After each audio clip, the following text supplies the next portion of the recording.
I don't think it was ever that intense. That 50 odd seconds. Yes. So intense.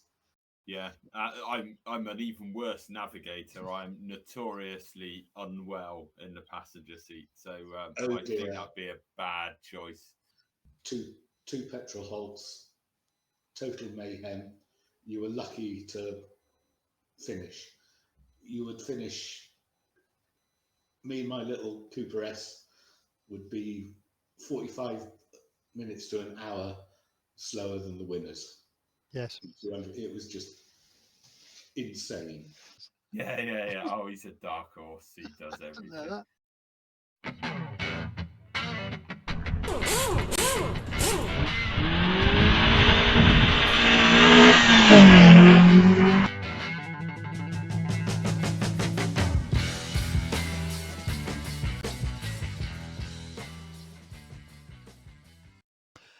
Hello, welcome to the third topic in the Startline Stories series from the Speed on Screen team. Today it's Targa Rallying. So we'll talk about Targa Rallying. We'll introduce the topic. My name's Andrew Bisping, joined by Andy Lawrence. Hello, Andy. Hello, good evening, morning, whatever. I've messed that up already. I'll re-record that later.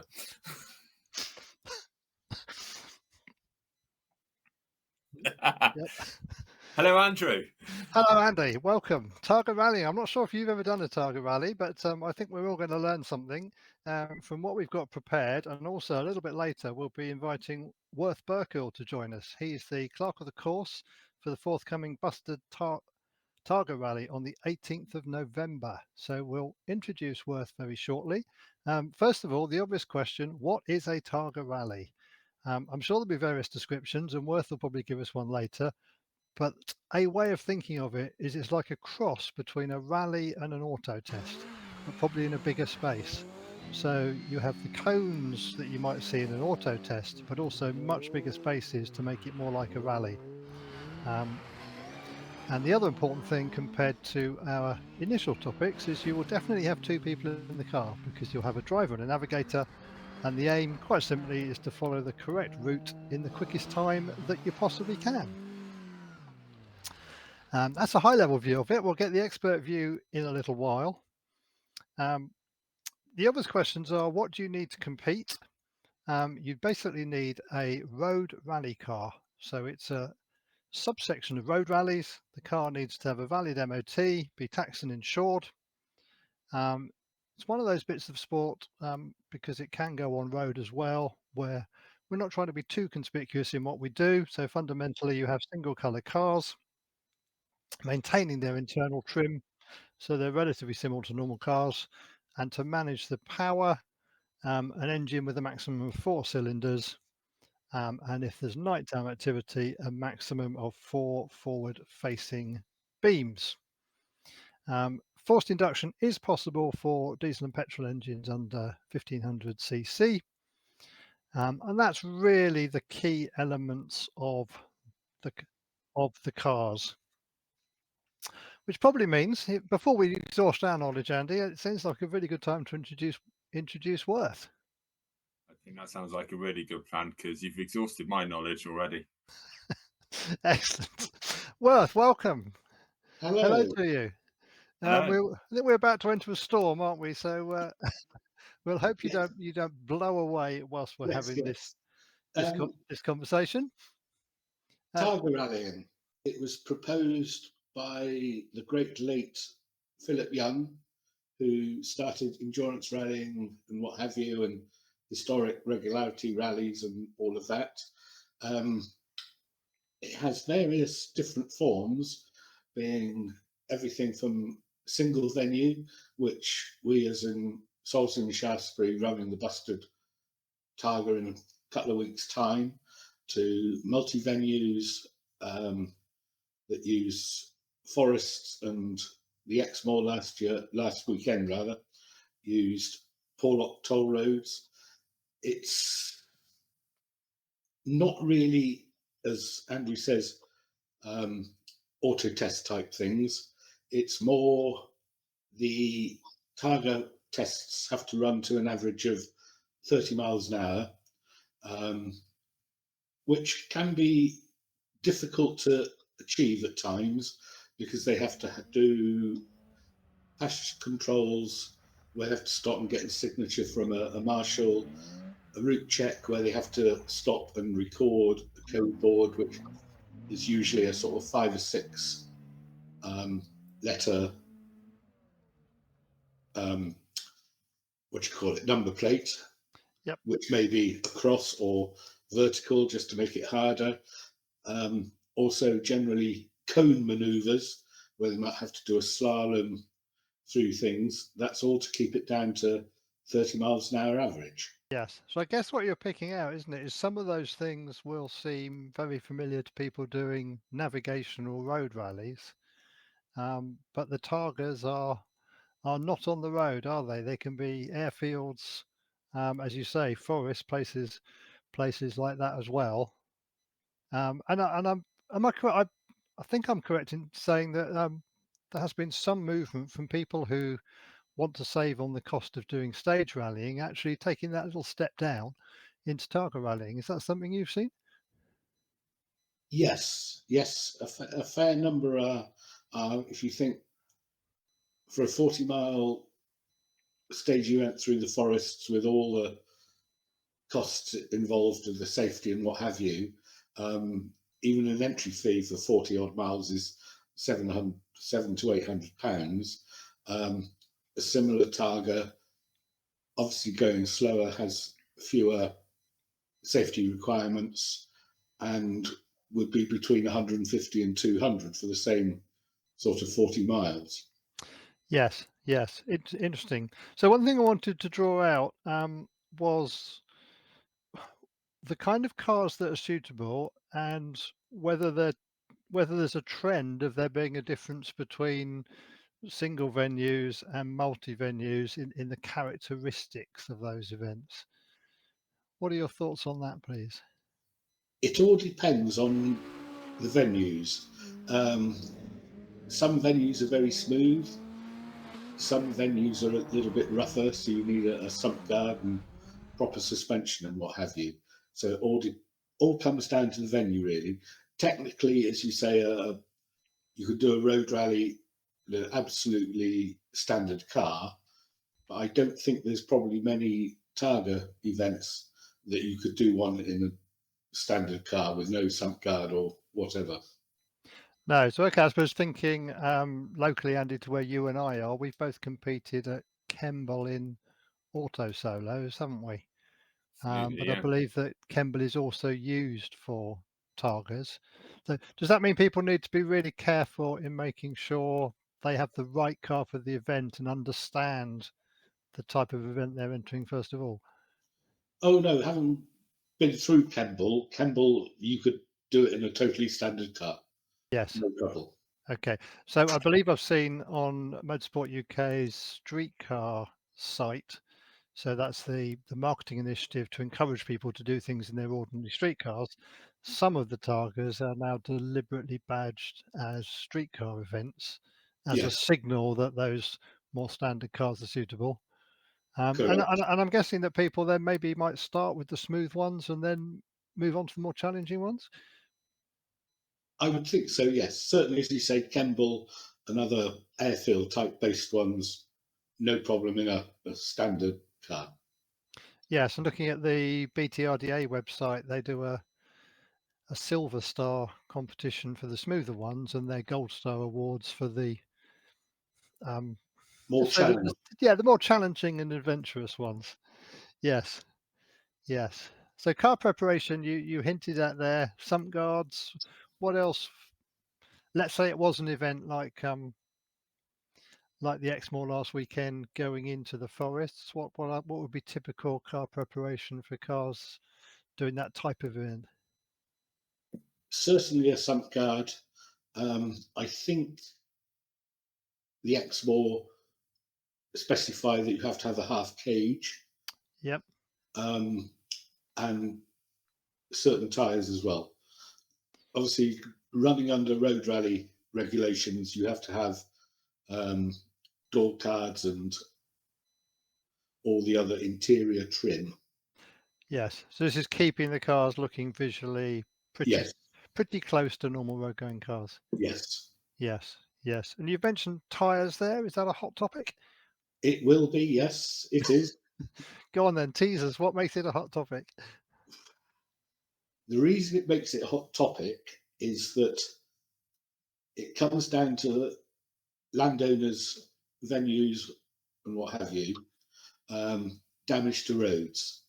If we let every single car run, forest knobbly tyres, it would destroy roads, which will put landowners off letting us come back and all of that,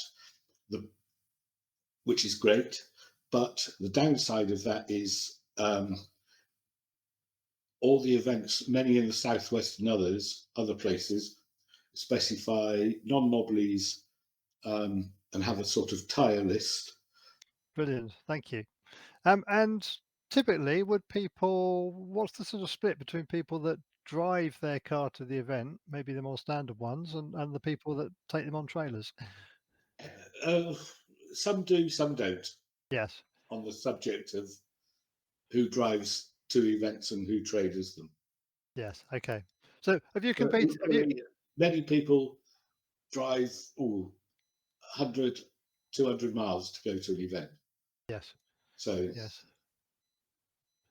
they Okay. want to be able to get home if it breaks. Sounds like a fair bet. Now, if I don't know whether you've competed as a driver, a navigator, or both. Sort of both. Okay. Being the grand old age of 67, I started, in the 70s, driving road rallies, as Yes. everybody did back then. Yep. What else did we do? How the hell we got away with it, I just do not know. Then I sort of started co-driving on stage events with a chap in a Mark II RS 2000, then a Lotus Sunbeam, which was a glorious car, then a Audi Quattro, which was an accident waiting to happen. Hopefully it didn't. No, it didn't. It Good. kept breaking down before the accident. Then I decided, well, I'll start driving myself. So bought a Mark II Escort, as everybody did, I couldn't afford a BDA or anything like that. So I had a Mark II with a Pinto in it. Had great fun in that over the years. Got rid of that, then bought a 63 Cooper S. Ooh. Did lots of HRCR, historic regularity events. Again, back in the 90s when they still did overnight sections going over rhinos and hard knock pass in the Lake District at 1 o'clock in the morning and all of that. Then I did endurance rallying, bought a Corsa. Endurance rallying was probably the best rallying I've ever done. Again, it was invented by the great late Philip Young. You could do tests at 40 miles an hour, which were a bit quick then. This was sort of 15, 20 years ago. Great fun, very hard work. They were, 100 miles of tests plus a 50, 60 mile road rally time control section, plus regularity time to the second. They were great fun, and actually the best rallying I ever did, because they had a maximum of 1400cc cars. Yes. And you couldn't do a great deal with them. You could uprate suspension, put proper shockers on, and all of that. You couldn't run a slip in it or anything like that. And so you didn't need a big checkbook to do well. Yes. And it was the best rallying I've ever done, most fun. Yes. And after that, I started doing. At my age, I thought, well, at 67, I'll buy an ex-endurance car off a good friend, John Pryor. We put a slip in it, because you've got to have a slip in it now to do Targas, stupidly. Now I do Targa events, the odd road rallies still, which aren't like they were. Grass auto tests, sort of. If I didn't do it now, I'd never do it again. No, I think that's an excellent mindset. So picking up on two of the things that you've said there, the endurance rallying you said was rallying on a sensible budget. Appreciate that you've added a limited slip diff to a car to do a Targas, but is that broadly the same for Targas? It is. Targa Rallies are getting quicker, Yes. so really you've got to have obviously a quicker car. 1400s used to be able to get well into the top 10. Now they struggle to get in the top 10, but such is life. Okay. And when it comes to the Bustard Targa, I believe you've got a full entry. What sort of cars would you see out on that event? Everything really, from Mark II Escorts to Ford Pumas to a Mini, good old fashioned, a proper Mini, a few BMW Minis. We don't call those proper ones, of course. Yeah. And everything in between. Mazda's MX-5 seem to be a very popular car and do well. So there's every sort of car in the world really doing them. Doing it. Yeah. So we've got a full entry, 60 cars, and we're looking forward to it. Excellent. And can people come along on the day and have a look and see what a Targa is about? Is that possible, or is that restricted? It's not, unfortunately, because it's at Worthy Farm, which is everybody knows is the Glastonbury Festival site. It's a very much a non-spectator event. Okay, but if people are prepared to commit to the day, do you still need more marshals for the event? That I don't know. Okay. I haven't spoken to the Chief Marshal today. Maybe I should have. It's probably a pattern that changes by the day. But if you were to put an appeal up, is there a website or a Facebook page that people can check on? Go on the Salisbury and Shaftesbury Car Club website and follow your nose to the Bustard website and look up regulations. There's the details of the Chief Marshal. Okay, brilliant. Being Keith Edwards. Oh, excellent. I'm sure we'll dig that out and put that in the description for people listening. Yes. And to put it another way, have you ever turned down a marshal? That's a big one. I don't want a real answer at this point. Turn down Andrew at the British Hill Climb Championship. Oh, oh, that's harsh. Not. No, that was a great week. That was a great weekend. It was. Just taking you back then. So, having said that you've driven and navigated, now that means hopefully that you're pretty neutral about the relative contributions of the driver and the navigator. But can you tell us how the two need to work together to be successful on a Targa? Imagine you're in both seats, so you've got to take a neutral view. How do the contributions balance out? How does it work? I've done both seats on Targas. Yep. It's a pretty on thing from both sides. Okay, so as a driver, what do you look for from the navigator? From the driver, I'm trying to stay on the road. Yes. And how can the navigator help with that?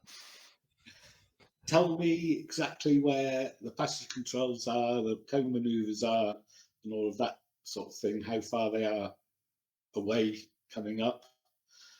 Obviously from a navigator's point of view, you've got to do all of that.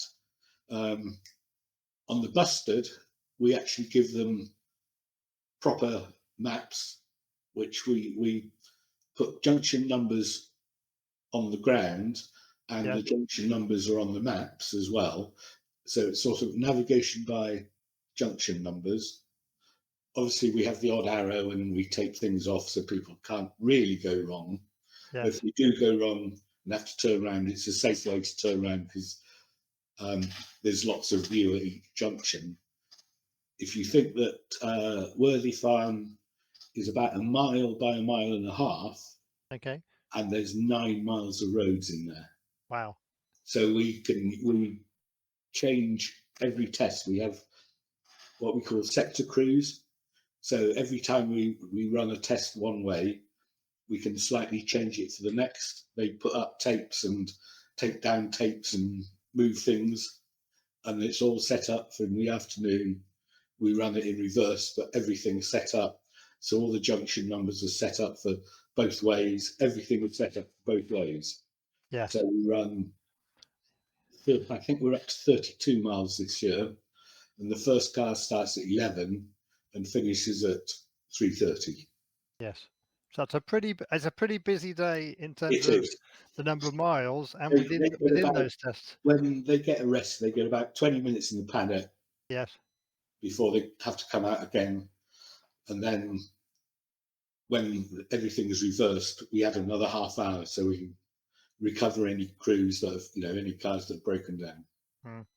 So Yeah, does that mean because I understand in Targas you can double drive a car, and so you can swap the navigator and driver on some of them. Does that mean that's not really feasible here? It's not at not at Worthy, no. Somewhere like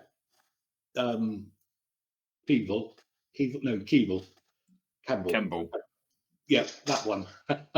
Yes, they can run double drivers, but Bustard we can't. Yes. Because it takes them 25 minutes to get through 2 tests or more. Wow. And then they're out again. That's a lot of seat time, isn't it? It's about an hour. It's over an hour for the whole in that 3.5 hours. 4.5 hours? They're getting 3.5 hours. They're getting a good hour plus. Yes. And I guess another pointer for people who may not have done Targas before to have a look and really understand the right event for them. And is there a place, Worth, where you'd suggest people have a look to get an overview of what events are possible? Is there a recognised website or Facebook group or something where people go? There's a Targa Facebook group. Yep. That is very good. Gives lots of information and what have you. So certainly go there. Following you, there's various championships. Obviously, me being the Southwest, it's a Association of Southwest Motor Clubs, because there's BTRDA and Central Southern and probably those people up north. Yes. Well, a wide geographical distribution. But people seem to travel a long, long way and go to their favourite events. Okay, and I guess that's quite telling, because that says people say, "Hey, there's enough action here and enough happening that I want to travel all these rather longer distances." Yes, certainly, and many events are full within half an hour of entries opening. So when you get to the Bustard, the role of clerk of the course, what are your primary duties to do and to supervise? I work on the assumption that by the time it takes us, the events on the Saturday, we start setting up Thursday, finish on Friday. So it takes a couple of days. They're reasonably relaxed days, but you could not set it up in one day. So it takes us 2 days to set up. By the time we've done the setup and everything else, I work on the assumption as clerk of the course, I should have nothing to worry about. I don't do anything on the day, because there will always be something that happens that has to be done. Yes. Expect the unexpected. Yes. Yeah. Equally, I have Dick Appleton, who's a very accomplished chap that taught me everything I knew on how to do these things. He's my deputy, and I equally say, because I'm sort of out in the field and he's in the paddock, he has nothing to do, but there's always something to do. Somebody's parked in the wrong place and God knows what else. Yes. So that's how it works. Yeah. Good planning, that everything's done in advance, and then you have the resource to deal with the unexpected. Yes. And are there any particular Targas in any role, whether it's competing or organising, that you count as your favourites? And if there are, why would you pick those ones out? Oh, there's a question. Of course. Loved doing the festival time this year. Yes. One based at Castle Coombe. That was a cracking event. Done the Exmoor in the past. Yes. We'll do it this year. That's always been an absolutely spot on event up through the forests of North Somerset, where the Somerset stages used to run, which I used to do in my Mark II donkeys years ago. So I didn't realise it was I didn't realise it was the same forest, but I did go out marshalling on that on yes, Saturday, just south and of I still Manchester. can't get up Porlock properly. No, I've never been there. Still haven't been to Porlock. I was in No, can't get up Autotests. Porlock properly. Actually, one thing I would say from having marshalled on the Exmoor on Saturday and being in the depths of the woods, doing a passage control and checking people went the correct way around the cone. What a happy bunch of people when they came into a passage control to get their time card signed. Although they had the pressure of driving quickly in the navigation, there were so many sort of cheery hellos, the odd name check and thanks for marshalling type remarks. It was quite obvious that everybody was really loving it. That's because what we're like. Exactly. We're But not like these multi-stage rally type people, yeah, and I think that carried through the field because the people at the front were the sort of leading BTRDA runners, and no great surprise they had the greatest speed. But all the way through the field, you got a real sense that people were having a good time, and with the occasion, as you said, one saying, "Have we got a puncture?" But fundamentally, people were just having a great time, and that was Certainly. striking as someone who hasn't marshalled many Targas. But it was absolutely absolutely great to see that level of enjoyment, and obviously we hope that the same applies for the Bustard Targa on the 18th of November. Now you mentioned Wiscombe there, Worth. So I have got a question for you that you don't know is coming, but Oh dear. bucket list. Bucket list. I think I saw something published with a very much a grinning Worth. So tell us, what was your bucket list item and how did it go? Having gone to Wiscombe, well, God, first time I went to Wiscombe, being a Woolbridge Motor Club member, and Wiscombe, well, Woolbridge rather have organised the British Hill Climb Championship event, one of their rounds at Wiscombe since, God, 70s or something. And I remember going to Wiscombe to help when Roy Lane was in his heyday, Yes. the most famous man, and Alistair Douglas Osborne, and who was the other, Martin Griffiths and others. And I remember all that. And then, was it 11, 12 years ago, I was conned into being the chief marshal for the Woolbridge events at Wiscombe, which Woolbridge do 2 weekends.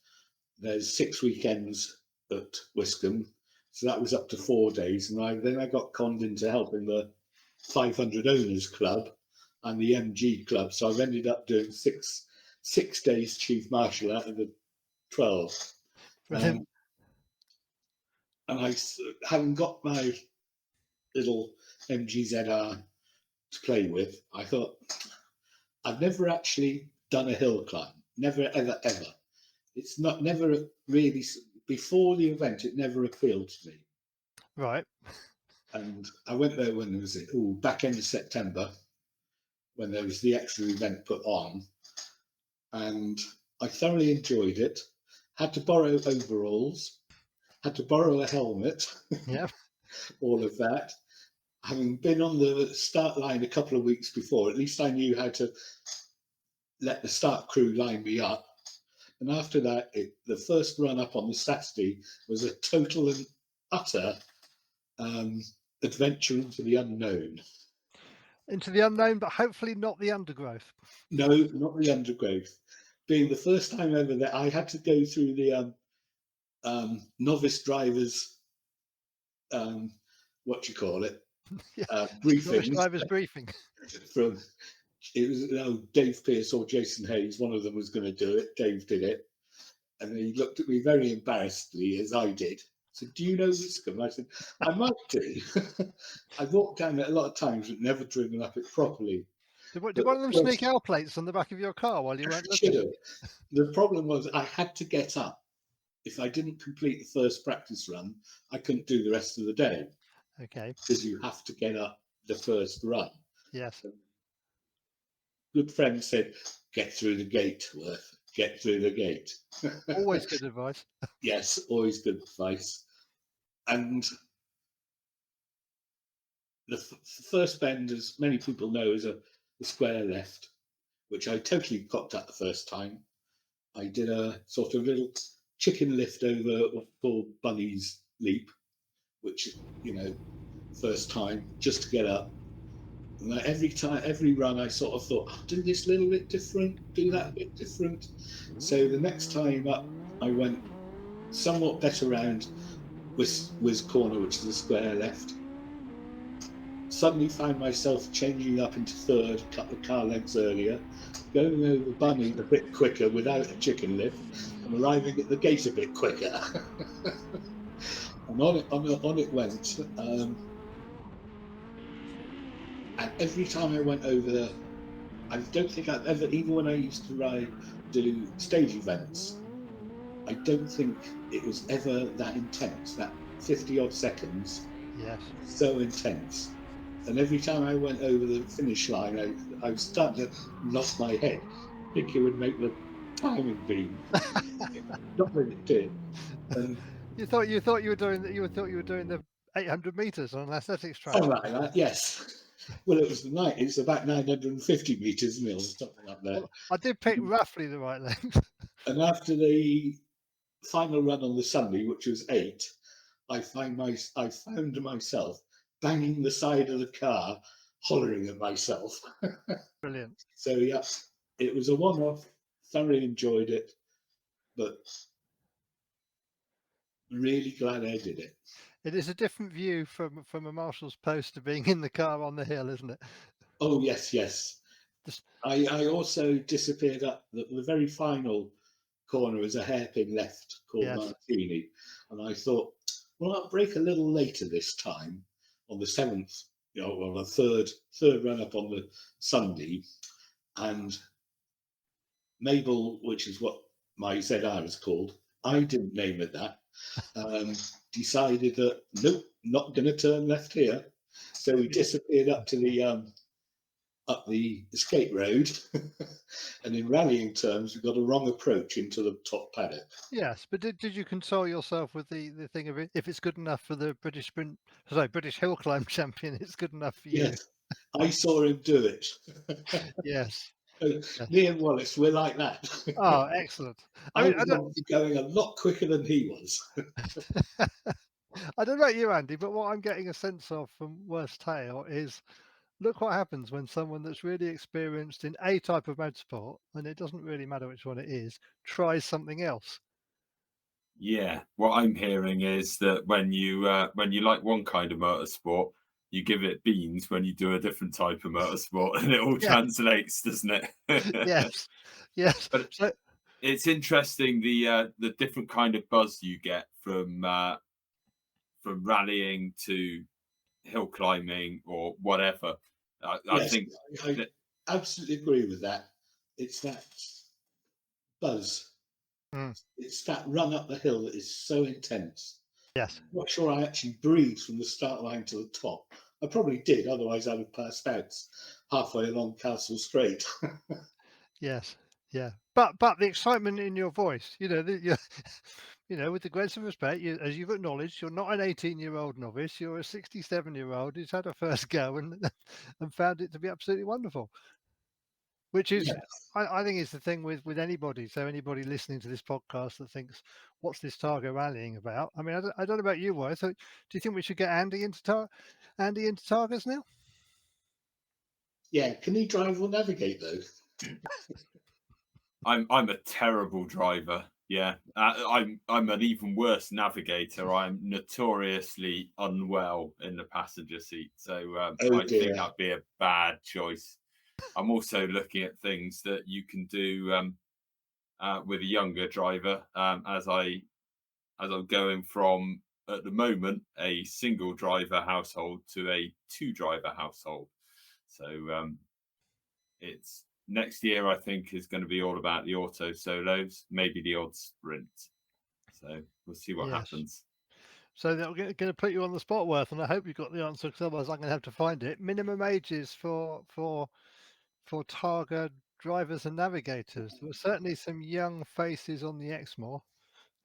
I think that comes down to what the Blue Book says. I think it does. I think Andy will merrily look up the drivers have to be have to have passed the test and got a road traffic license. Yes. Have you?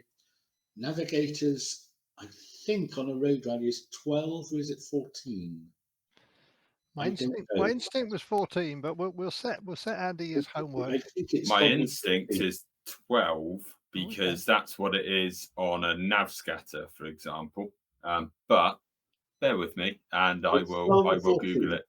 While you're looking up the minimum. The minimum age in the Blue Book. I'll pitch Worth what is traditionally our final question, Worth. So you've done one bucket list item. We've got the message on that one. So this can only be imaginary. Imagine that by way of thanks, the Speed On Screen team are going to provide you with one car at one venue for one day to use for your choice of motorsport. Now maybe you. What do you think you'd pick? That's very easy. Okay. Yep. Go on then. Mark II Escort. It has to be a modern Mark II Escort with a Millington Diamond engine in it, a flat shift, clicky gearbox at a single venue event. Okay. I would not be able to drive it properly. You did throw that question at me that I didn't know, but yeah, that would be my second answer would be to sit in the other seat and see it driven properly. Yes. A single venue event. That is actually on my bucket list. Is it? So your bucket list is not yet complete. No. I've only Wisdom was the start. Oh, really? And so who would you have as the driver to show you how it's done properly? Any idiot that would cope with me. Oh dear. No, I get the idea. Very quiet for the first 2 minutes due to 350 brake horsepower coming out of a Mark II Escort. Yes, I was lucky enough to go to a sort of exhibition thingy, motorsport festival of speed in Belfast, and was lucky enough to have a ride. Talking about competent drivers, lucky enough to have a ride in a Metro 6R4, which is one of my all-time favourite cars. Yeah. I'm with you on that one, Andrew. Definitely driven by former Northern Ireland Rally champion, and there was one section of the course where there was a temporary concrete bridge with a ramp up, a flat bit on the top, and the ramp down the other side. And I'd seen cars going over it and lifting off before they got to the top. Let's just say that this he didn't use the flat bit on the top. Example, also, yeah, I'm with you on that as well. Yep. There's an art to that, isn't there? Balancing a car in the air as well, using the pedals to keep the car level. Yes. Yeah. Yes, it was very, very impressive indeed for a car that I don't know then was 30 years old or something. Absolutely wonderful. It was probably driven by somebody that used to get paid to do it. It was driven by yes, the younger Biggerstaff, Stuart Biggerstaff. Whereas the rest of us paid for the pleasure. Yeah, yes, he did well. So, Andy, how's your homework? My homework's going well. I've got a text from Mike who's looked it up, but I'd already found it. So, did you come up with the same answer? Ish, yes. Go on then. So, looking in this year's Blue Book, which you can find on the Motorsport UK website, I'm sure we'll have some kind of overlay here if you're on the if you're on the video version of this, and we'll show you how to find it. But in section R is for rallying, which is quite handy. Section 5.3 gives the minimum ages, and what it says there is that rallies without special stages, navigators can be 12 years old. If there's a special stage, it's 16. Drivers have to be 17 and hold a full RTA license. However, single venue stage rallies taking place on a venue that is or was previously a licensed race, speed or kart circuit, or any airfield type venue, disused or not, the minimum age for the navigator is 14 years of age. So confusing. Although you are in stage rallies rather than road rallies then. Yes, that was stage rallies. Yeah. Okay. So for Targa Rallies, it is 12 years old as long as there's no special stage. Yep. That explained why I saw some young faces in the navigator seat on Saturday. It's definitely a good option for parent-child fun by the sounds of things. Yes, and yes, definitely those smiles are coming out. Andy, have you got any final question for Worth to fill your boots with knowledge of Targa rallying? Do you know what? I knew pretty much nothing about Targa rallying when we started this evening, and I'm a little bit further up the curve now. I wouldn't put myself as an expert quite yet. I've had just a few minutes of debrief from the two of you. But I found it interesting how you talked about rallying versus hill climbing, but also we've kind of glossed over some of the stuff that you've done. So you say you enjoyed road rallying in the 90s as kind of the heyday of fun stuff that you've done. What's changed? It was road rallying in the 70s. Oh, in the 70s. Sorry, I thought you were talking about a different rallying in the 90s. Events. That was it. Road rallies in the 70s were very different. As Andrew will know, it's the infamous motoring news events and what have you, where it was just mad, absolutely mad. It was semi-legalized road racing. There was X-Works cars coming out, and BDA escorts. It was just, as Andrew would agree, it was totally mad. How we got away with it, I don't know, but my God, it was good fun. Yeah. Sadly, I never saw a motorsport news round, but I do remember going to watch some friends on a Kentish road rally, and somebody had stuck their car in the telegraph pole, and I gave them a lift back to wherever it was, and it was in the Russell Brooks era. Yeah. If you remember the look of the Andrews Heat for Hire stripy cars. Yes. And I thought, oh, this car looks rather familiar, because a group of us used to go around watching the rounds of the British Rally Championship. So we go to Yorkshire, Wales, wherever. And I thought, I'm sure I saw this car the previous season. It was a Chevette HSR, still with the stripes, just with the brand name taken off it, and it had been stuffed into a telegraph pole on a road rally. But yeah, which happened. I did a few motoring news events in the southwest, and they were just 240 miles. They were just mad. Two petrol halts, total mayhem. You were lucky to finish. You would finish. Me and my little Cooper S would be 45 minutes to an hour slower than the winners. Yes. It was just insane. But you still had a huge amount of fun.